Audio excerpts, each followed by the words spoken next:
Hello, hello, oh boy. Hello, everyone. Time for another story. Are you ready for this as we move closer to the Christmas and holiday season? So, today, let's see what's going to come up. Genial. Already done that one. Ooh, let's go with that one. So, this one is about my treasure. Oh, there you go. That's what the image looks like. As usual, you can find that image on my website in the members section that you can sign up for free. You can print it, you can color it if you'd like. So, what story are we going to find here? Ooh, this is a longer story. Right. I have never thought of myself as a person who has known trauma until quite recently. Now I know that we all have experienced traumatic events in some shape or form, and burying them deep beneath the surface of our conscious mind seems to be the thing we do. In the past, when someone would ask me about a difficult life experience, I had a go-to story, ready to be recited. It was the summer of 1977. So I made reference to this already in one of my previous videos. So it was the summer of 1977, around the time of my 11th birthday. I had just moved to a new town, and for a reason I cannot remember, I was invited to play the oboe during Sunday service at a local church. Excited to perform a solo in front of an audience with just a choir and a guitar, I prepared my instrument in a room to that effect. I had a moment of hesitation when I placed it on a table next to an open window before running off to watch the crowd arrive. The fragile reed was already in place. When it was time for the performance, I took my position in front of the choir and got ready to play my well-rehearsed piece.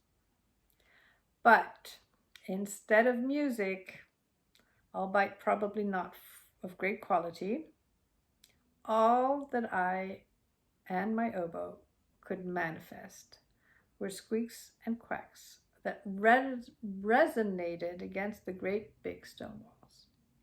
The reed had split. Tears started rolling down my cheeks.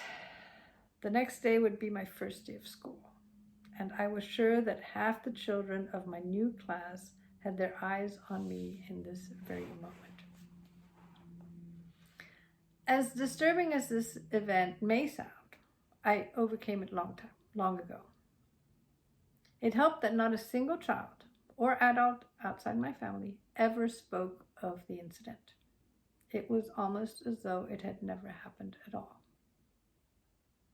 A couple of years ago, I got curious about the notion of trauma and decided to explore the idea that maybe I had some unresolved traumas lingering in my subconscious mind. I wasn't looking for anything shocking, just stuff that might have affected me more than I wanted to admit. I started a list. For days, I explored moments of emotional distress as far back as I could remember to try and see how they had affected me. I gave them ratings, orange and red. I was expecting to find 10, maybe a dozen events. I found over 60. Half of them were the color of trauma and half of them the color of disturbing events. Yes, there was the story of the love letter, where I'd inflicted pain on another being, leaving me feeling guilty and ashamed, but there were many more. There was the day I found my cat poisoned in the field when I was 5. There was the time I got lost on a mountain, alone in the middle of winter, thinking I was going to freeze to death. There were also the broken bones, the broken hearts, the damaging events endured by my children when I failed to protect them from harm, not forgetting the accidents I witnessed and deaths I grieved. Whether young or old, big or small, I collected these events that left me in a state of shock, even if just for a moment. I called this my trauma tree. By revisiting these moments, I realized that I'd missed a great many opportunities for learning, when I buried my emotions as fast and deep as I could.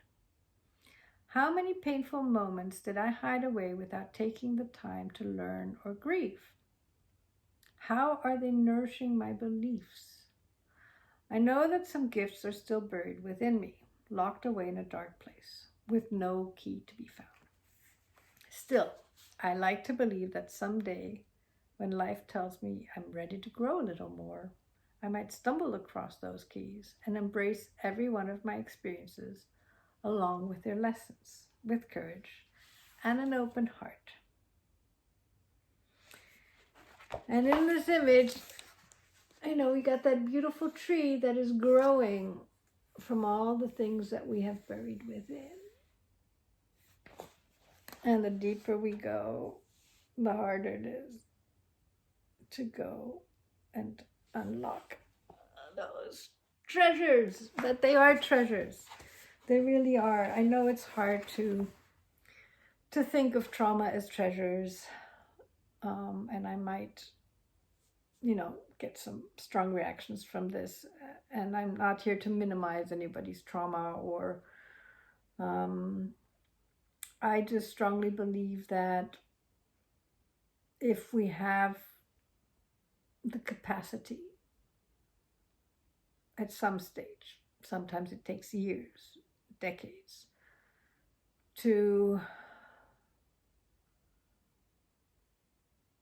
explore a little bit, not the trauma itself, but something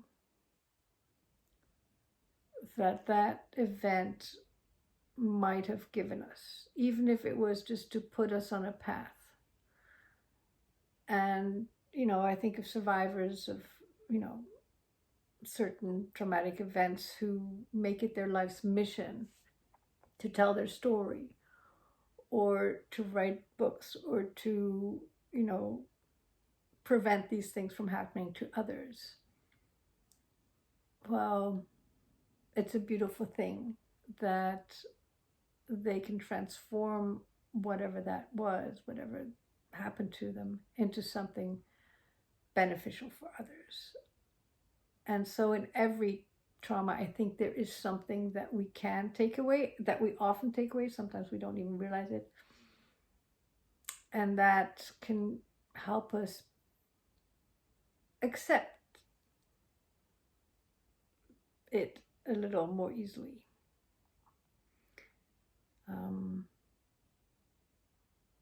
That's my view.